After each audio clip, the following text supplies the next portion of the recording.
Zəhra Sinerji Group Holding şirkətində elan olunmuş vakansiya üçün müsahibəyə gəlmişdi. Üzərində cəmi bir dənə qonaqlıq və toya geyinmək üçün paltarı vardı. Nə brend idi, nə də bahalı. Sıradan bir model idi. 8-ci kilometr bazarından alınmışdı.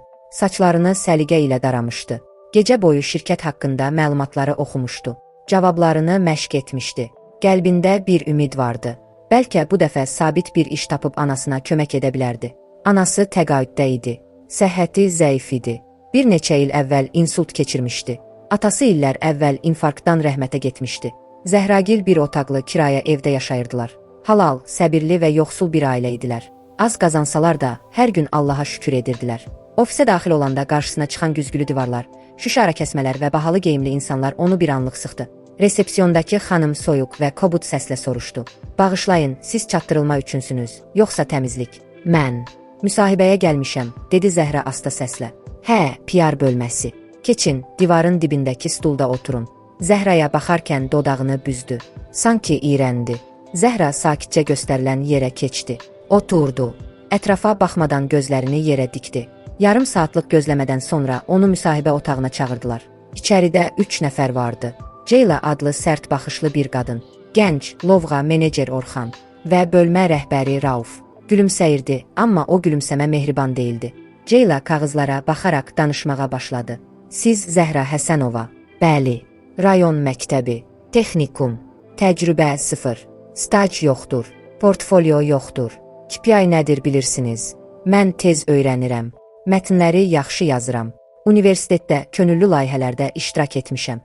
Rauf gülməyə başladı. Yəqin PR üçün yazdıqlarınız da məktəb inşası kimidir.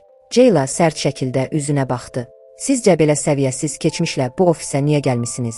Biz cəlbedici, inamlı, təqdimat bacarığı olan gənclər axtarırıq. Sizin kimi adamlar bizim üçün vaxt itkisi olur. Zəhranın səsi titrədi.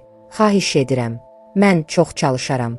Hətta pulsuz staj da olar. Ceyla gözlərini döydü. Baxın, bizdə stajçılar ən azı iPhone-la gəzir. Siz nə ilə gəlmisiniz? Orxan güldü. Rauf da səsini saxlaya bilmədi. Köhnə düyməli telefonunuzla gəlmisiniz. Bu əsrdə, bu şirkətə. Zəhranın boğazı düyünləndi. Söz tapa bilmədi. Anasının səsi beynində səsləndi. Qızım, sən ağıllısan, bacaracaqsan. Elə bu anda qapı açıldı. İçəriyə hündür boylu, saçları ağarmış, ciddi görkəmli bir kişi daxil oldu. Hər kəs ani şəkildə ayağa qalxdı. Heç kim nə deyəcəyini bilmədi. Salam, Mirsadiq bəy, dedi Rauf səsini düzəldərək. Bəli, şirkətin baş direktoru. Mirsadiq müəllimin özü idi.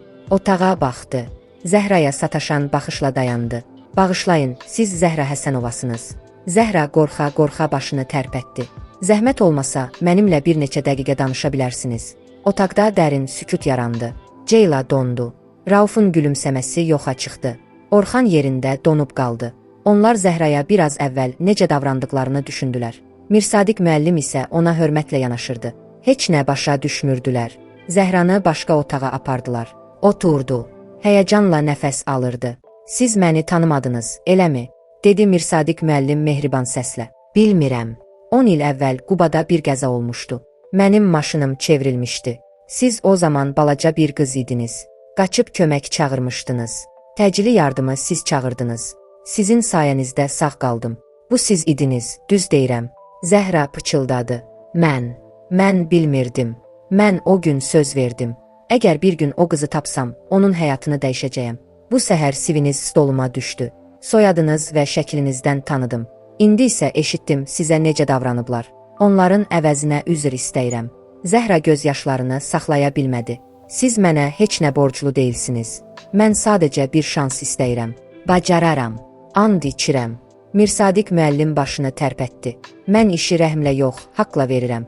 Sabahdan PR şöbəsində köməkçi menecer kimi başlayırsınız. Təlim olacaq, mentor da olacaq və maaş da. Zəhranın baxışları doldu. Siz mənə həyat verdiniz, Zəhra. İndi mən də sizinkini dəyişəcəyəm. Unutmayın, mən bugün sizdə gördüyüm gücü heç bir iPhone, heç bir KPI ilə ölçmürəm. Zəhraya baxaraq sakit səslə əlavə etdi. Atanla da bir dəfə rastlaşmışdım. Kasıb idi, amma ləyaqətli idi. Mən ona pul təklif etdim. O isə dedi ki, halal zəhmətlə yaşayıram. Balalarımı da halal böyüdürəm. O sözləri heç vaxt unutmadım. Zəhra başını əydi. Heç nə demədi. Dərin təşəkkürlə sustu. O gündən sonra Sinerji Group Holdingdə heç kim bir daha sadə bir namizədi geyiminə, telefonuna və keçmişinə görə aşağılamağa cürət etmədi. Çünki hamı anladı. Ən dəyərli insanlar bəzən ən sadə görkəmdə gəlirlər. Və o sadə qız, Zəhra, qısa müddətdə şirkətin ən bacarıqlı, ən yaradıcı və ən sevilən əməkdaşlarından birinə çevrildi.